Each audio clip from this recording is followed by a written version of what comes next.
We all have had those moments, you know, something really embarrassing happened, or painful, or frustrating, and that memory still haunts us. Just thinking about it makes us feel all those emotions again.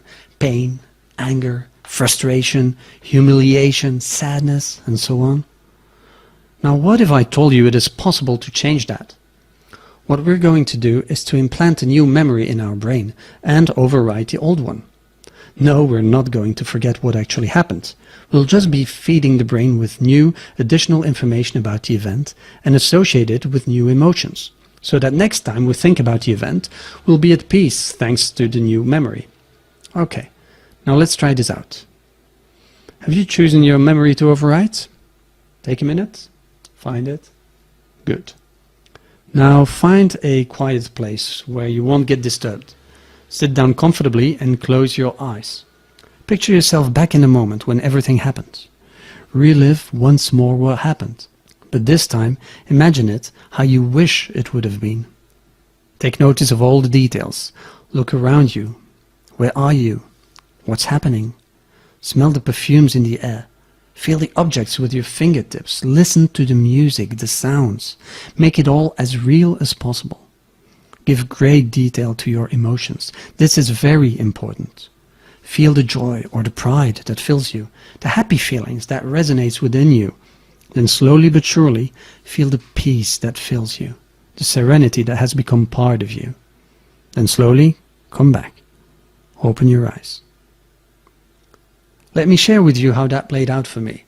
I'm going to share with you one small anecdote that happened quite recently. My wife and 2 kids and I were in the car going to visit my mother. We had a long road ahead of us and I stopped to get some gas. As I often do, I bought some flowers for my mother and wanted to pay. There was quite a long queue though. After 10 minutes or so, it was almost my turn, and this huge guy comes and stands right in front of me, cutting off the whole line of at least a dozen people. Now, I looked like this, so I politely told him there was a queue, and, well, he just looked at me. He was at least a head taller than I am, and I was standing there with my flowers. He smirked and said, "What you gonna do, huh?" I was blown out of the water. That was just so rude, and I went, "Excuse me?"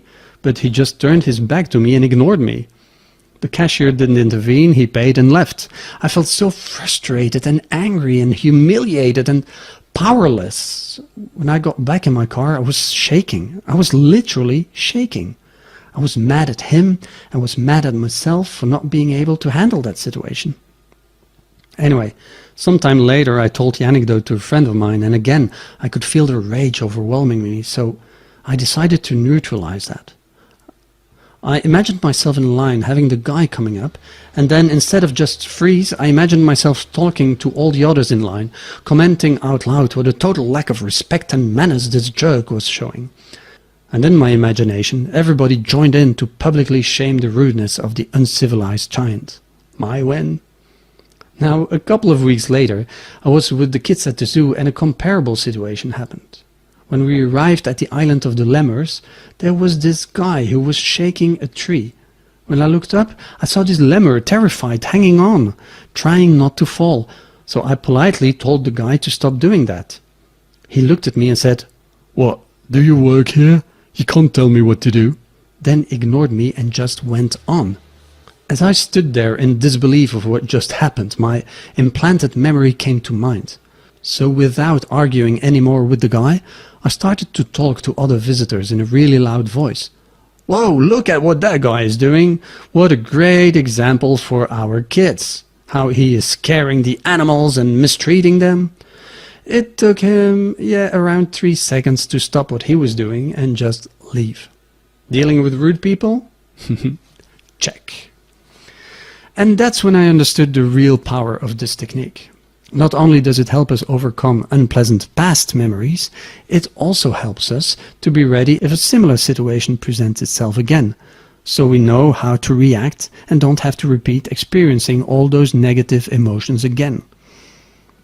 Now, every time we are reminded of the event, we have to choose, consciously choose, to go to the other, imagined version of what happened. It's like an alternative ending of a film. In the same way, we have an alternative ending of our event implanted in our brain now. And that's the one we will play from now on. Every time we think of what happened, we consciously override the old wiring, the one that actually happened, and we'll follow the new one, the implanted one. This is not denial. We will not forget what really happened. It will still be there, but it will have lost its emotional charge.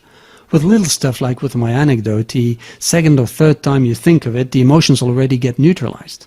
For bigger stuff, it will take more time. However, through repetition, by each time consciously choosing for your alternate ending, you will rewire your brain and stop that past memory from doing you more harm than it already has.